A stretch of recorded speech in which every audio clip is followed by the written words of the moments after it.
Inside Xbox is here at Treyarch Studios, home to Call of Duty Black Ops. Now previously we showed you some of the bigger features, things like theater mode and wager matches and currency, but today we're going to get a little bit more detail, kind of go behind the scenes to some of the design decisions that Treyarch believes will make Black Ops the most refined, competitively balanced Call of Duty game to date.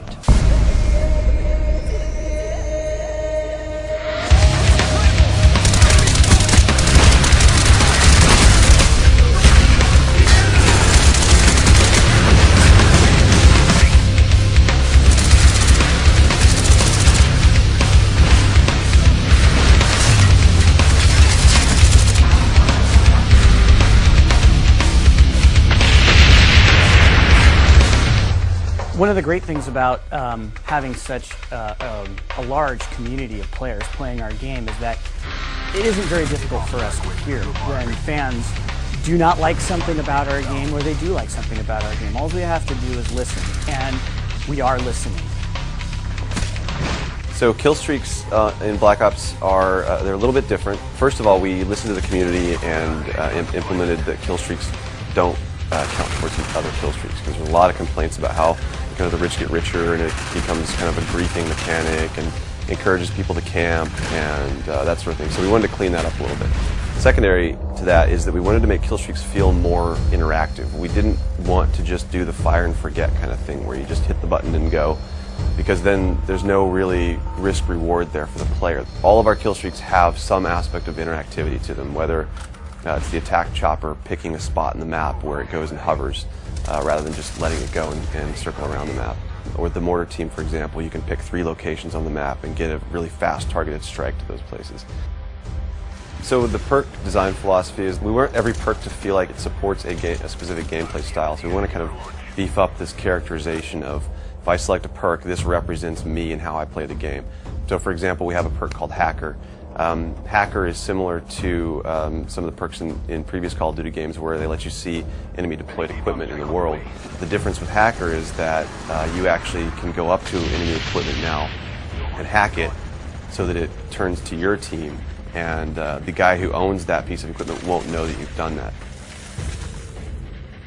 One of the big changes that we're making in Black Ops multiplayer is that your perk 1 slot is what determines what your character model is. For example, Flak Jacket is one of them. Flak Jacket decreases. So the character model is all beefed up. He's kind of, inspired by that bomb diffuser kind of guy with padding and extra elbow pads and knee pads and helmet. So you can tell from a distance at a glance that guy has Flak Jacket as one of his perk 1 slot selections. And if you throw a grenade, he's probably not going to die from the grenade. A lot of suggestions made it in from the community, starting from those objective icons, the A and B icon. They'll fade away if the reticle over them, so no longer away when you're trying to shoot. Shotguns are primary weapons now again, so something like a shotgun is so lethal it should behave like a shotgun, so it needs to be in that primary weapon slot. We have the grid coordinates on the overhead map, so whether you pull up your pause menu or in the top left corner, so it's going to be very, very easy for you to call out exactly where action is happening. Instead of having to say, oh, he's over by grandma's house, you can now say, oh yeah, he's in quadrant D, 3. We take suggestions from all sorts of our sub-communities. Another one is this whole new core movement mechanic called diving to prone.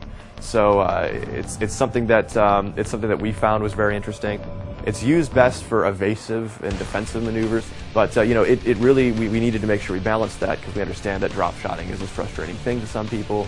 So we wanted to make sure that this thing wasn't going to be used aggressively to grief or to frustrate players. So there is sort of a recovery time after you land, and you'll have to take a half second to pull your gun back up. So it's actually a penalty if you try to use it as an offensive maneuver. Little subtle things to the game that I think the fans are really going to like. We hope you've enjoyed our in-depth look at what it takes to put together the multiplayer for a game like Call of Duty Black Ops. Thanks everyone for watching Inside Xbox.